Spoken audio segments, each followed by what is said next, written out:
Comment expliquer les fonctions à un élève de 3e?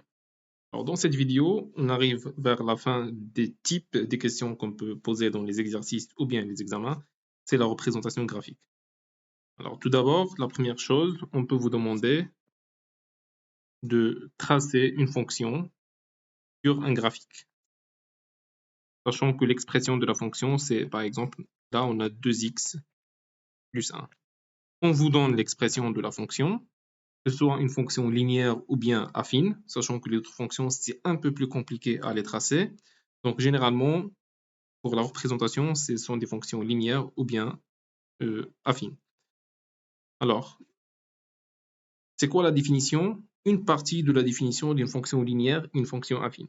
Alors là, c'est une astuce. Une partie de la définition, c'est une droite. Et dès le 6e, vous savez que pour tracer une droite, vous avez besoin de 2 points. Donc, j'ai besoin de 2 points A et un point B. Donc, sachant que l'abscisse x d'un point,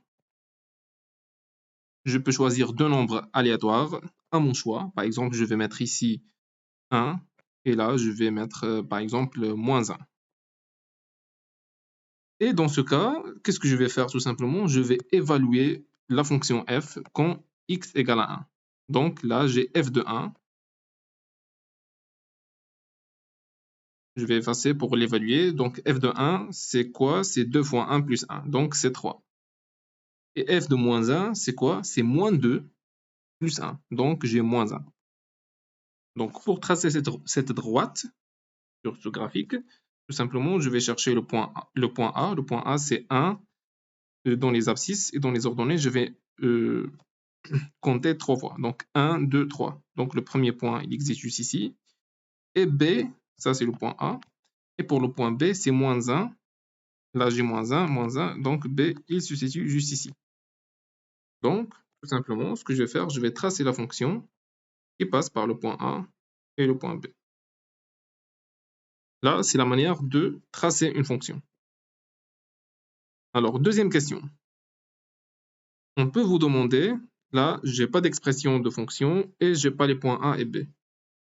Et je peux vous donner, par exemple, différents types de fonctions. Une fonction comme celle-ci et une autre fonction que je vais tracer en vert comme celle-ci, qui passe par 0.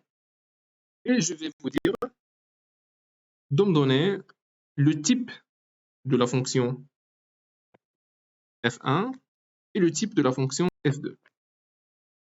Donc, d'après encore la définition, on a dit que une fonction linéaire, c'est une fonction qui passe par l'origine et c'est une droite.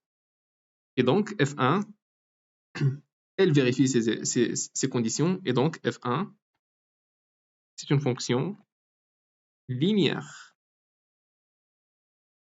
f2, c'est une droite, mais elle ne passe pas par l'origine. Donc, l'ordonnée à l'origine, c'est-à-dire l'origine x, l'ordonnée quand x égale à 0, il ne passe pas par 0, mais elle passe par moins 1, moins 2, moins 3, moins 3,5. Donc, c'est une fonction affine. Là, c'est le deuxième type de question. Alors, le troisième type de question, c'est de trouver l'image d'une fonction d'une manière graphique pour un point x donné. Alors là, je vais tracer encore une fois une fonction affine, comme celle-ci. Bon, on va changer fonction affine ou linéaire. Je vais tracer une fonction quelconque. Là, j'ai une fonction quelconque. Et je vais vous dire, donne-moi l'image de f de 1. Quand f est égal à 1. Alors là, je vais venir ici, je vais noter 1. Bon, on prend un autre choix, parce qu'on a beaucoup fait de 1. Donc, je prends par exemple 1, 2, 3, 4, 5. On prend 5. Alors, on vous demande quelle est l'image de 5 par la fonction f. Graphiquement, je vais chercher ce point sur le graphe, bien sur la courbe f. Donc, j'ai 1, 2, 3. Donc, f de 5 n'est que 3. D'une autre manière, je vais vous demander cette fois-ci de me calculer ou bien de me calculer l'antécédent. Alors, dans la vidéo précédente, sur l'exercice de trouver l'antécédent d'une fonction, on avait une affaire à résoudre une équation. Mais là, graphiquement, c'est beaucoup plus simple.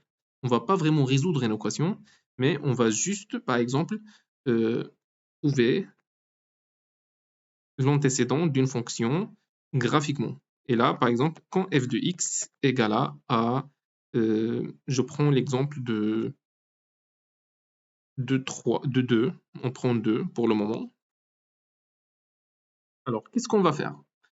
Quand on nous demande cette question, l'antécédent, c'est différent de l'image. On va tracer une droite qui est parallèle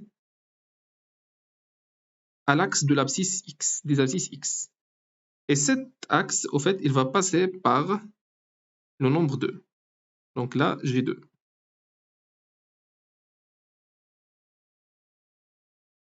Et je vais regarder où je vais trouver l'intersection. Donc l'intersection, il se trouve juste ici. Et si je fais une projection sur l'axe x, je trouve que c'est moins 3. Donc avec cette fonction, l'antécédent de 2 par la fonction f, c'est moins 3.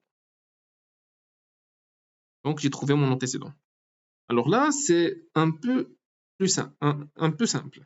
Alors imaginez maintenant que la fonction est là, qu'un point f de x égale à 2, elle a plusieurs antécédents.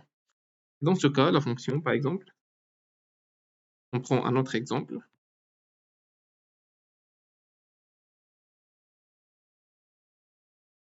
Voilà.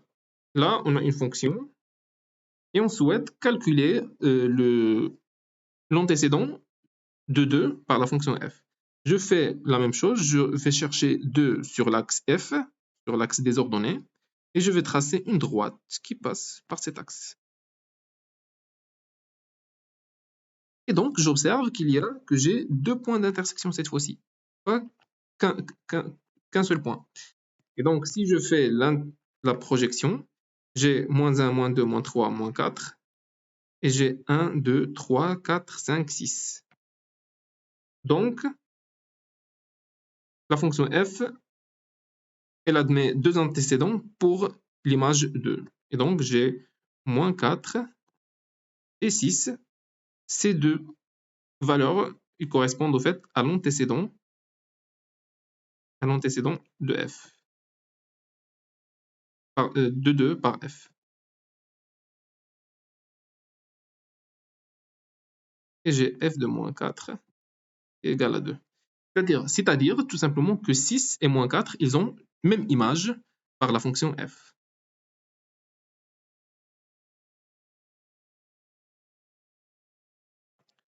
Alors maintenant qu'on a déterminé comment on calcule l'antécédent et l'image, alors juste un point à souligner, c'est que lorsque je calcule l'antécédent et je trouve qu'il y a plusieurs antécédents, cela veut dire que numériquement, la méthode d'avant, c'est-à-dire qu'on vous donne l'expression, on vous dit déterminer l'antécédent de la fonction f pour un nombre donné, eh bien, l'équation admet pas qu'une seule solution, mais 2 solutions, 3 solutions, etc. Alors maintenant, on peut vous demander de calculer le coefficient directeur d'une fonction, ou bien en fait déterminer l'expression d'une fonction f de x en trouvant le coefficient directeur et l'abscisse ou bien à l'ordonnée à l'origine b. Et donc, on va prendre encore une fois une fonction affine, comme celle-ci, et on vous demande graphiquement de trouver a et de trouver b. Alors, qu'est-ce qu'on peut faire? Alors, pour trouver b c'est très simple. B, c'est l'ordonnée à l'origine. Qu'est-ce que cela veut dire? L'ordonnée à l'origine quand x égale à 0. Donc, je vais chercher quand x égale à 0, donc je me situe juste ici. Là, c'est x égale à 0. Et je vais chercher où ma fonction f est en intersection avec f, avec l'axe des ordonnées f de x. Et bien, dans ce point.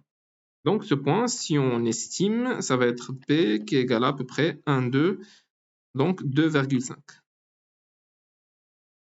Donc, notre b, c'est bien 2,5 graphiquement. Donc, c'est très simple.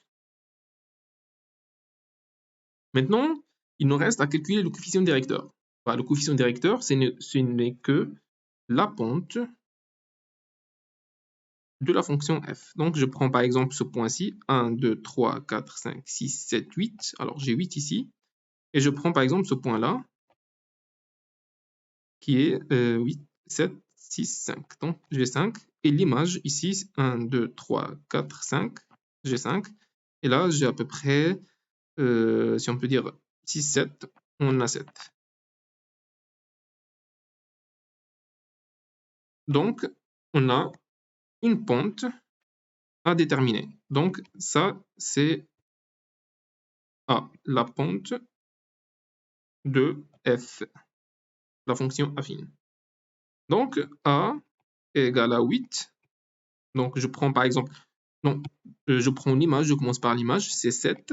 Je prends ce nombre moins ce nombre-là, 7 moins 5, sur l'image 8 moins 5. Et donc, 7 moins 5, alors dès maintenant, par exemple, avec cette pente de la fonction f, je peux déjà dire que la pente, ça va être inférieur à 1. Et donc, 7 moins 5, c'est combien? C'est moins 2. Et 8 moins 5, c'est 3. Non, j'ai ici 2 et là j'ai 3. Donc c'est 0,666. Et donc je peux écrire ma fonction de cette manière. Donc j'ai f de x est égal à 2 sur 3x plus 2,5. C'est la fin de cette vidéo, j'espère que vous avez apprécié et n'hésitez pas à s'abonner à ma chaîne et laisser vos questions dans les commentaires. Merci.